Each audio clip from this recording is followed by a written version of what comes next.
welcome back to my channel, Books with Natasa. Excuse the angle, just I can't seem to get it right at the moment. So I hope this is okay because this is the best I can do at the moment. So yeah.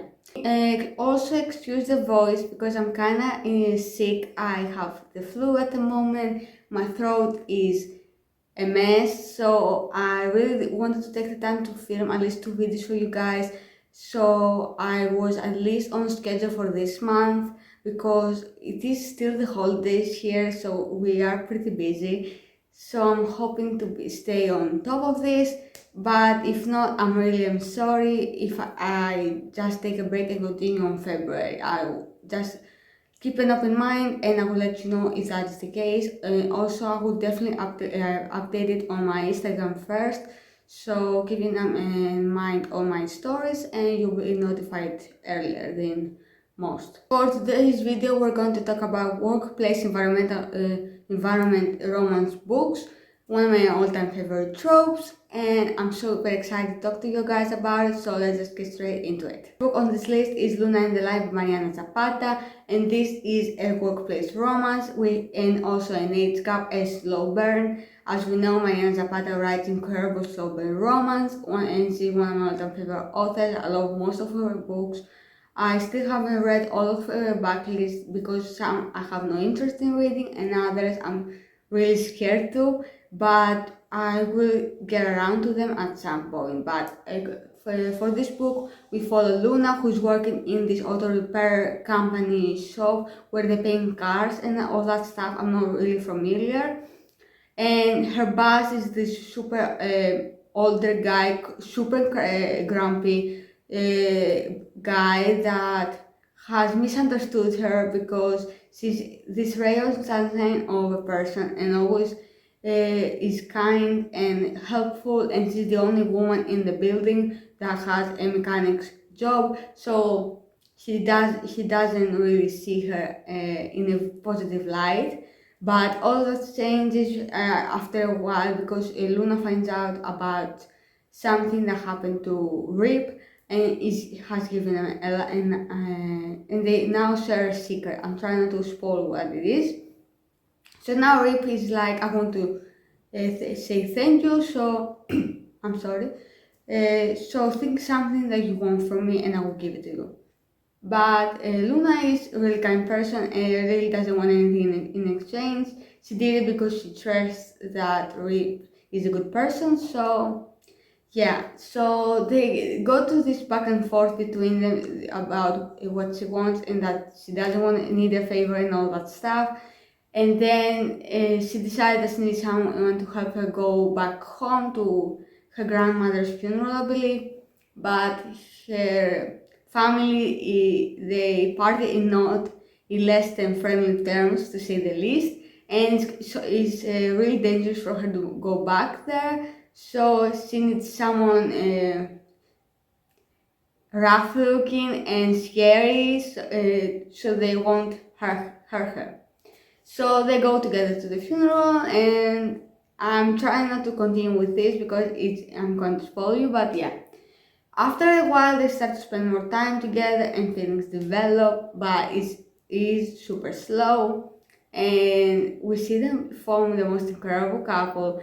Also, one of my favorite scenes is close to the end when Luna goes on a blind date and Reef shows up, and that is my favorite scene. I love it. I give this book 4.4 out of 5 stars, and I highly recommend you guys read it. House Spanish Love Deception by Elena Armas, and this is a quite popular book all around the book community. And I read it for the first time, I think, last year, and I really did like it. I gave it 4.75 out of 5 stars, and that rating still holds true to this day. And when I say workplace romance in this one is on the loose terms because this is quite a chunky book. So at the first part of it, we see Catalina and Aaron a fake date in her sister's wedding, so she doesn't go without an escort and be like beaten on because her ex is now engaged and all. It's a really awkward and weird situation. So she and Aaron go as a couple and they start to spend time together, and at the end of the trip we decide that they want to date each other, so that goes back to when they go back to work in New York, I believe. And yeah, they have, I think they are partners in this company, so it is a workplace romance. So and we see that something happens and there is a dynamic shift between their jobs, and that is also shifting in their relationship, and that was super interesting to read about because we don't see much about about it in books. At least I haven't read much with it, so this is a really good book and I highly recommend it. We have The Fine Print by Lauren Asser. This is the first book in the Dreamland Billionaire series.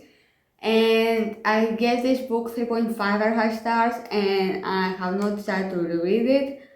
I don't have the most positive like toward this book, and I haven't yet read the second book in the series, so I can decide my thoughts on the series.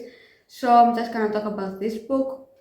Here we follow Zahra, I believe I'm saying her name correctly, but she works in a theme park, and the owner of the theme park dies, and he leaves his entire fortune, because he's super rich, to his 3 or 4 sons, I believe, and each one has to do something in order to access the funds left in the will.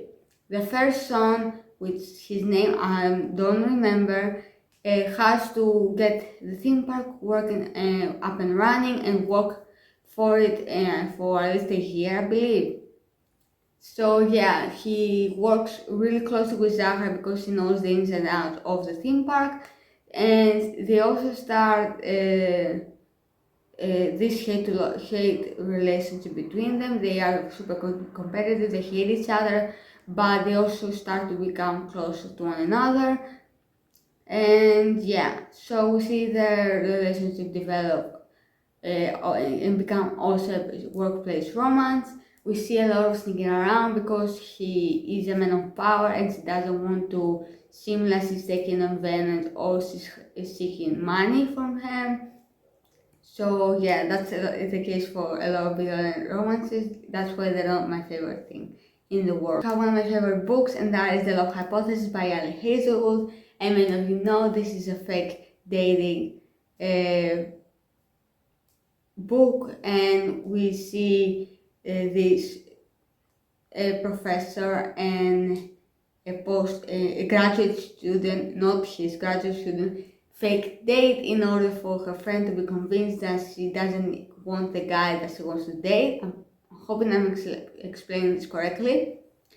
But yeah, they start to date, and it is a workplace romance even though it is fake dating, but after that they start to actually date, and that is incredible. I love this book so much. I have talked about it all over this channel, my Instagram, my Goodreads accounts, everywhere. I have reread it already 5 times. I plan to read it a 6th, definitely.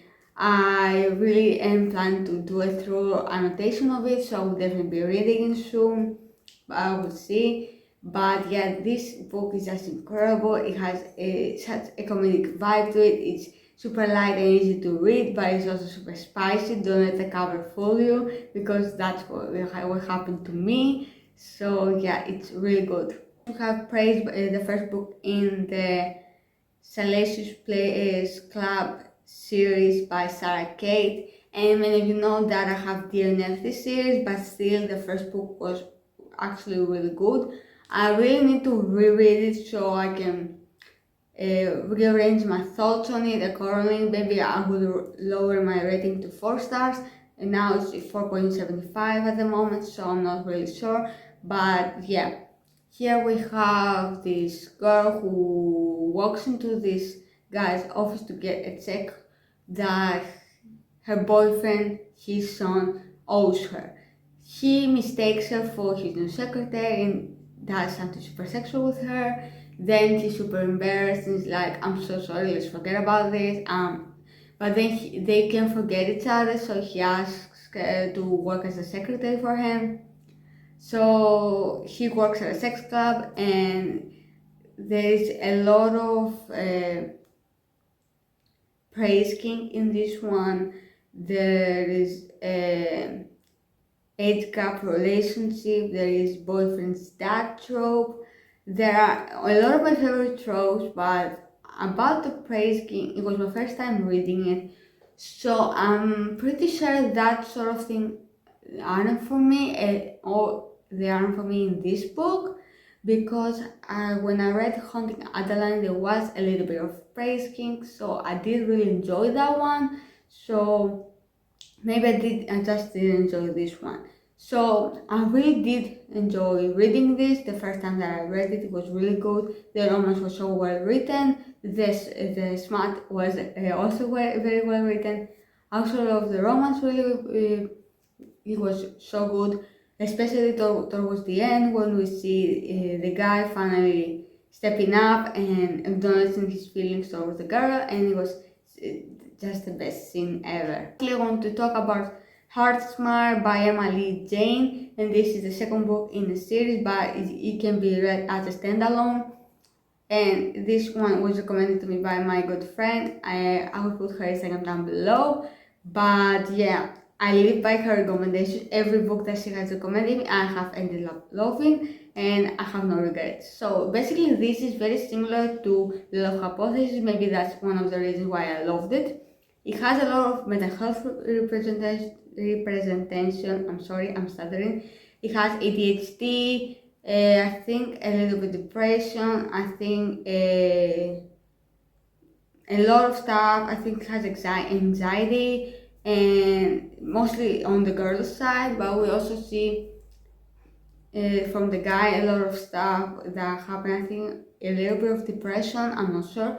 But let's start with this girl, Chloe, I believe is her name. She's a PR for the university. She handles the professors how she can make sure they give a speech, because most of them really hate giving them, and they aren't really